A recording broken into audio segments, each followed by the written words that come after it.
All right, what up, people? It's your boy Chig from Gooner Eagle Eye coming to you again with a review of the Arsenal versus West Brom game. First things first, Merry Christmas. And I'll probably do a preview on the Friday, but just in case I don't, Happy New Year to all of you guys. And what a 2016 it has been. Mainly downs for a lot of people for a lot of different reasons. For an Arsenal fan, been disappointments, some consistencies, and then also consistently disappointing. That's the life of an Arsenal fan. What else can you do? Just consistently underachieving is probably our tag name. Having said that, I mean, it was kind of going into this match. I think there was a lot of people very nervous in terms of how we would perform, what kind of performance would we give, especially how would we react after back-to-back losses. And yeah, I've been watching this game. The game itself wasn't particularly interesting. To tell you the truth, I even drifted off after about 10 minutes. So a lot of the reason why this review is quite late is because I wanted to rewatch the game. And I also wanted to see if I could get someone to join me today. I'm going to keep that someone a surprise because I have a feeling they'll be able to join me late on a later date. But you'll recognize that person. That's all I will say. So yeah, so that's a lot of the reason why today's review is a bit late. So apologies for that. But yeah, here is my review of that game. The game was pretty much everything I thought it was going to be. I thought Pulis was going to set up pretty much the way he did. Kept things very tight at the back, very narrow. Used more of his, shall we say, his capable attacking players to break out when he could. So people like your Phillips was always going to be a danger. Like I said, given the fact that Phillips will more than likely play, I wanted to see Gibbs play for us. Thankfully, Gibbs started that game. And I actually thought started really well. Unfortunately for him, he looks like he's picked up a bad injury, which is it's just typical. He's been looking and waiting for his chance, finally gets one, and it gets a bad injury. And, Gibbs is a fragile guy. He doesn't shake off his injuries quite quickly, so I can't imagine he'll be back before the end of the month, but before the end of January, but we'll see. But yeah, all in all, I thought it was a tight game, and to tell you the truth, it had all the makings of us drawing the game 0-0, because Pulis has set up one way, and that was the only way he was going to play. He was going to keep it tight, keep things very narrow, keep things very sturdy, because anyone who watches Arsenal knows that lots of our goals, not all of them, but lots of our goals tend to come through the middle. So it's a good ploy, and it is a ploy that has worked over the years, and it is a ploy which Pulis has successfully deployed against us a few times. I think Wenger kind of thought of a plan which was slightly different to my one. So I wouldn't have gone with Giroud starting up front. Not because I have anything against him, but I figured that probably towards the end of the game, when the team was inevitably very tired from defending and defending and defending, someone like Giroud's physical presence, ironically, the very goal he did score yesterday, would be just a nice little attack employ for us, because whether people like to admit it or not, he's a great impact sub. And that was kind of more towards my thinking as to why I wouldn't have started Giroud. What I will say is that he started in the game and played very well. I can honestly say Giroud played well, all things considered.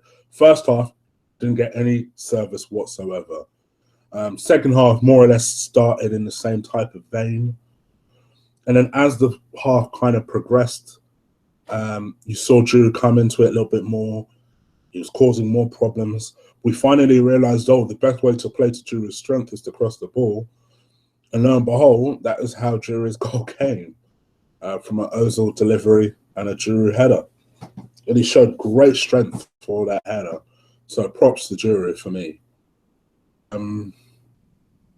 I think going into it, if I'm going to rate all the players, I thought Czech had more of a solid performance.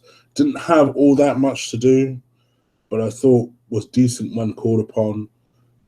His kicking is still suspect, and that's me being kind about it. But all in all, I thought was okay, and I'd give him a 6 out of 10. Right back, Hector, I don't think was allowed to go forward that much, all things considered. Had a couple of decent runs here and there, but it was nothing that well. I thought what he did do well was when Matty Phillips was on his side, I thought he coached him reasonably well. I thought as a result, Phillips had quite a quiet game, to be honest. So I thought he did pretty well, and I'd give Hector a 6 out of 10. Gabriel, this would have been one of the changes I would have made.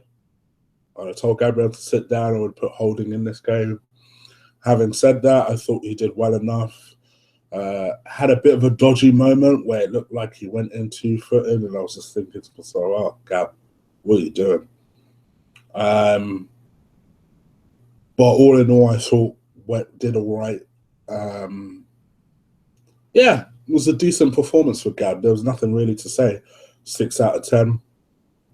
I thought Koscielny was a lot better yesterday. A lot better, a lot calmer. Showed good strength a couple of times against Rondon. Slowly but surely coming to his best with Koscielny. 7 out of 10. I'll rate Gibbs and Monreal. I thought Gibbs started the game really, really well. Was one of the few players that were crossing the damn ball. And considering Gibbs is not a great crosser, at least he was trying to get the ball into Giroud. I thought cope with Phillips every time Phillips did switch a wing and try to go down his wing. And I thought all in all did well, and I would have given him a 6 out of 10 until he came off. Monreal came in and was okay. Wasn't as dynamic as Gibbs was being, but he was never gonna be. He's definitely lost it. Whatever he had last year, he's definitely lost it.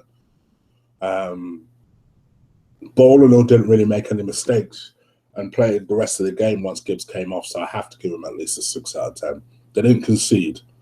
See, it's really difficult to give a defender less than 6 if the defensive unit doesn't concede a goal. So, 6 out of 10. Where do we go? Let's go Coquelin. I thought Coquelin did really well.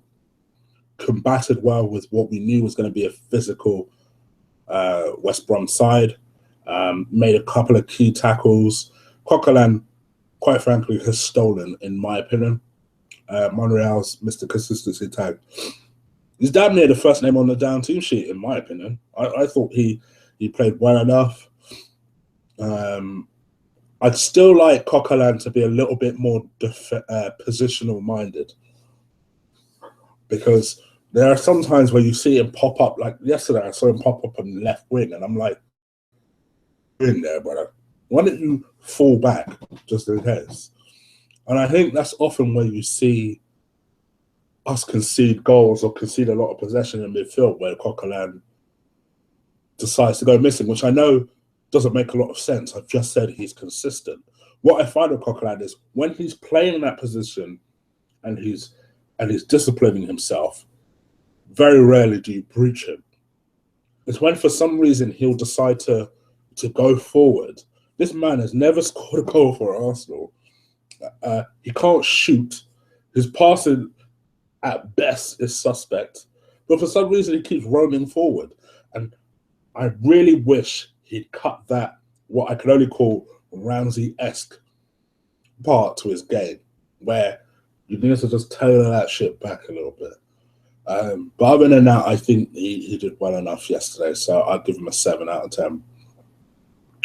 As did his partner Xhaka, who I thought, compared to the City and Everton performances, played much better, was much more present, I think is probably the word I'm looking for. played the ball really well, so some nice passes. I think he will grow into the role, but I think probably out of the signings, I think he's probably the one on hindsight, because I know I've said contrary to this earlier on in the season, but on hindsight, I think he's going to be the one that perhaps needs a season to just get the pace of the league a little bit more. And I think once he does that, you will see Xhaka stop lunging in, stop making passes astray, things like that. So I would suggest for Xhaka, I'd give him a 7 out of 10. Iwobi, I thought Iwobi played a little bit better than I've seen play recently. I thought he was taking on players. I thought defensively he wasn't bad either. I find with Iwobi though, and this team wasn't the best team for Iwobi to show his talents, because this is the type of team where you needed a natural winner, someone who's going to get down the byline and cross the ball in. Someone like a Perez, who I initially said should have started the game. And that's who I personally would have liked to have seen. I would have liked to have seen someone, whoever that be, go down the byline, beat the left back, the right back, and deliver balls in. With Iwobi, and even with Sanchez, who I'll get to in a minute, sometimes they were too eager to cut inside, and that kind of played to West Brom's strengths. And if you notice, the game only changed and started going down the byline and started delivering balls. But I've said this on Arsenal Fan TV. The problem is Iwobi is not a winner. He's playing that position, but he's not a winner. He is a number 10 who's being asked to play as a winger. And sometimes that does show in his game a little bit. I personally find with Iwobi that he doesn't play well with, I say, a Giroud who needs a lot of time and needs the crosses to get the best out of him. You know who Iwobi plays best with? Welbeck, Sanchez, fast, capable, even Theo, fast, capable players who just need that one touch to have an opportunity at goal. When with someone like Giroud is best with his back towards goal, unfortunately. So with someone like Iwobi needs to be there to anticipate the 1-2s, which I notice he's not really. Sometimes what he likes is those little intricate passes that can kind of release a striker. And that's why he played so well during last season when Welbeck was around. That's why I'm really looking forward to Welbeck's return, because I think you'll start to see the best of Iwobi. This just wasn't that game. Having said that, I don't think he played that badly yesterday. I thought he played well enough. It's just, I find with him, sometimes he needs to be able to have a plan B. Like if you could see that going inside is not working like it wasn't yesterday, go to the byline a little bit more. You've got more pace than some of these idiots that you're racing against. Go to that byline and distribute a ball that's going to create problems. That would be my only problem with Iwobi. But I'd give him a 6 out of 10. I thought he did okay, which comes to my other winner, which is Sanchez played out on the left wing. He started on the right on the Arsenal team sheet, but he decided to play out left yesterday. I thought he was all right, but much like Iwobi, cuts inside a lot. So because he cuts inside a lot, the players were almost anticipating every time Sanchez was cutting inside. And to be honest, he wasn't that effective yesterday. Like, I'll be even more real with you. So I don't mind saying this because I know all my friends have him as well. We all have Sanchez, right? I had a feeling Sanchez might do something in the game, so I made him captain, right? And he was damn useless in the game. He didn't get me anything but captain points. That was it. And it showed. It showed in the game. He tried, and that's the one thing you will say about Sanchez that most Arsenal fans will say is that he does try. He does at least try to run at the players. He does give maximum effort. It's just, unfortunately, I just don't think yesterday was his particular day, but I don't think it was his game. And then unfortunately for Sanchez, I do think Allardyce is going to set up Palace in a very similar way. So I believe we do need to be more on our game, and I think maybe Sanchez does need to learn to play a slightly different way if he's to breach those type of defenses. But for me, I'd give Sanchez a 6. I thought he did all right. Did okay. He hit the post, to be fair to him, yesterday as well. A 7. I'd give him a 6. I'd give him a 6. I'd give him a 6.5. Okay. Ozil, let's be real. He was missing for a lot of the game. Most of you can cling on to the fact that he got himself an assist. I can just feel Lee Gunner's blood rising at that idea that, so that he got an assist, that means all is okay. Not necessarily saying that, but he got himself an assist. It was a fabulous ball from him. It just also sometimes you do feel like sometimes that almost we're carrying a passenger a little bit. But he did okay without being overly spectacular. He would have got a 5 without the assist, so I'll give him a 6, to be perfectly honest.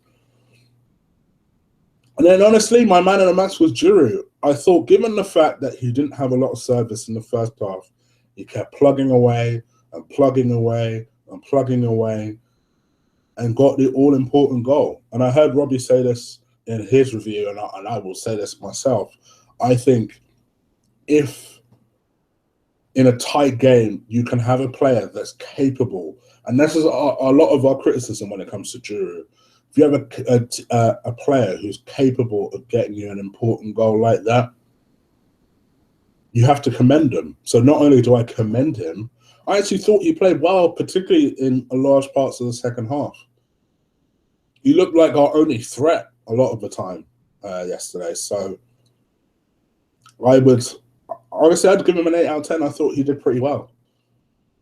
In terms of the subs, Ramsey was Ramsey. The only thing I will say for Ramsey, to be fair to him, I do criticize Ramsey too much, so let me try and look for positives. I do think when he came on, he grabbed the attention a lot of the West Brom defenders, because he did. When he came on the pitch, he was full of energy, as he always is, to be fair. So he took the attention of the West Brom defenders, and I think that made life a little bit easier for someone like Giroud, because Giroud and Ramsey do tend to play quite well together. And I noticed that because of that, Giroud had a little bit more freedom to be able to move around the defensive line, and that's ultimately how he ended up getting his goal. There was one opportunity where after we scored, he had the opportunity to make it a second. I don't know what he was trying to do. He almost tried this little drag back and then ended up going backwards. And it was just like, oh, for flip's sake, Ramsey, what are you doing? Ended up losing the ball. I'll give him a 5 out of 10. He did all right. I thought Perez came on and did his thing. I heard that him and Gav got into a little bit of an argument after the game because there was a point where he should have tracked back and he didn't, and him and Gav fell out or something like that. I like those type of falling outs, I'll be honest, because players should be pulled over the coals if they're not tracking back. But having said that, for me, I thought he did well. I actually thought he was one of the people to change the game as well when he came on, because he did start to go down the byline. He did start to test the defensive line a little bit more, and that's what you want to see from your players. I don't know what this guy has to do to start. I know a lot of Arsenal fans are asking the same question. Just start some games. All we want to see him do is start some games and really see what this kid can do. But I give him a 6 out of 10, just because I felt like he had a good influence on the game when he came on. The manager, I give a 7 to. He eventually brought some players on. They did make a difference. His lineup did at least get us over the line, albeit just. I would like us to see us play a different way. I would like to see Werner change his tactics a little bit. I think I'm getting grey hairs from just saying this stuff too much. So I'm not going to moan about it. Ultimately, we got the 3 points, and after 2 losses, that was the most important thing.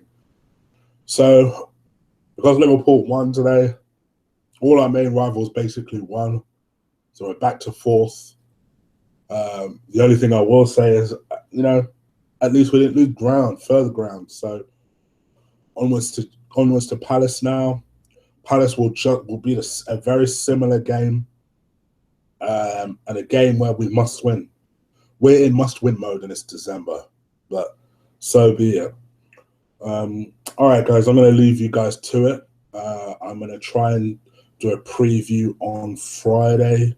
I've got the day off, so I should be able to do it. Obviously, it's the holiday kind of period, so things are a little bit sketchy in terms of when I'll be able to do videos. I'm hoping I'll be able to do a review video after the Palace game, which I know is Sunday, so I'm hoping to do a review video on a Sunday because I've got work the following Monday. Other than that, just keep an eye on my Twitter at Colossal Chig, which is on this tagline down here. Do follow me if you're on Twitter.